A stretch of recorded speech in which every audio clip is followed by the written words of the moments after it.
కామారెడ్డి జిల్లా బీర్కూరు మండలం కృష్ణాపూర్ అన్నారం గ్రామాల్లో వడగండ్లతో కూడిన వర్షం కురిసింది. నష్టపోయిన పంటలను మాజీ స్పీకర్ పోచారం శ్రీనివాస్ రెడ్డి పరిశీలించారు. స్థానిక రైతులతో కలిసి వరి పంట పొలాలను పరిశీలించారు.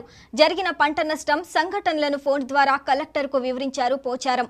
బాన్సువాడ నియోజకవర్గంలో నష్టపోయిన రైతులను ఆదుకోవడానికి ప్రభుత్వం నుండి సాయం అందించాలని కోరారు.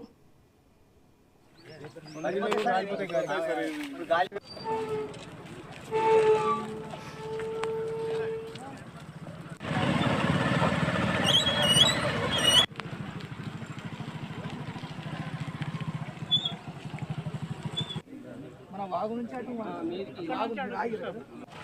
ఈసారి కిష్టపురం అన్న ఈసారి